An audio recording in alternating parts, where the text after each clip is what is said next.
Engineer Atul Subhash suicide case में हर दिन नई बात सामने आ रही है।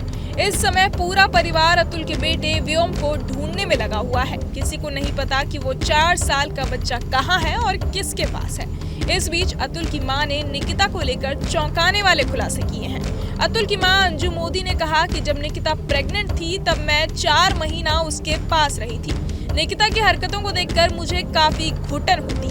निकिता 4 दिन तक नहाती नहीं थी। वो 9 बजे रात में ब्रश करती थी। नॉनवेज खाकर हड्डी कहीं भी फेंक देती थी। मुझे ये सब देखकर उल्टी आती थी। वो काफी छोटे छोटे कपड़े पहनती थी। मैं वहां जाकर डायबिटीज की मरीज बन गई। वहीं अतुल के पिता पवन मोदी ने बताया कि हम मारवाड़ी समाज से आते हैं।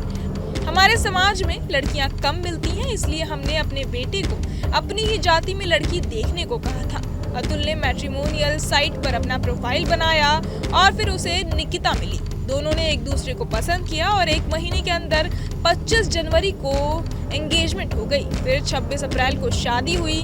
निकिता बस एक दिन 27 अप्रैल को ही अपने ससुराल रही और उसके बाद कभी नहीं आई। अतुल के छोटे भाई विकास ने बताया कि शादी के बाद निकिता ने अतुल से मॉरिशस में हनीमून की डिमांड की थी। दोनों करीब 10 दिन वहां वेकेशन पर रहे। जिस दिन उन्हें वापस इंडिया आना था उस दिन अतुल का बैग कैब वाले की लापरवाही की वजह से किसी दूसरे से एक्सचेंज हो गया था। उस बैग में अतुल का पासपोर्ट, वीजा समेत कई जरूरी डॉक्यूमेंट्स थे। इस बात पर निकिता बिल्कुल परेशान नहीं थी, बल्कि वो अतुल पर हंस रही थी। अतुल को इस बात का डर था कि बिना पासपोर्ट के वो अपने देश कैसे जाएंगे, कहीं उन्हें अरेस्ट न कर लिया जाए या आतंकवादी घोषित न कर दिया जाए। विकास ने बताया कि अतुल की सास ने शादी से पहले अतुल की सैलरी स्लिप मंगवा कर देखी थी। यहीं से उन्होंने ये देख लिया कि कैसे मेरे भाई को फाइनेंशियली लूटा जा सकता है और एक एटीएम मशीन की तरह इस्तेमाल किया जा सकता है। उसके बाद अतुल को जल्दी शादी करने के लिए ये कहकर दबाव बनाया था कि निकिता के पिता की तबीयत ठीक नहीं रहती है। अतुल और निकिता ने जनवरी में दोनों फैमिली को दिल्ली में मिलवाया और 3 महीने बाद ही दोनों की बनारस में अप्रैल में शादी हुई। इस कारण उनके फैमिली के बारे में जानने और समझने का ज्यादा मौका नहीं मिला।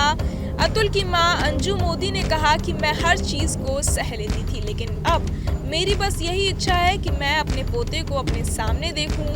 व्योम को याद करते हुए उसकी दादी की आंख भर आती है। अंजू रोते हुए कहती हैं कि मेरा पोता मेरा दूसरा अतुल सुभाष होगा। मैं अपने पोते के सहारे जी लूंगी। मेरे पोते को कोई दिलवा दो।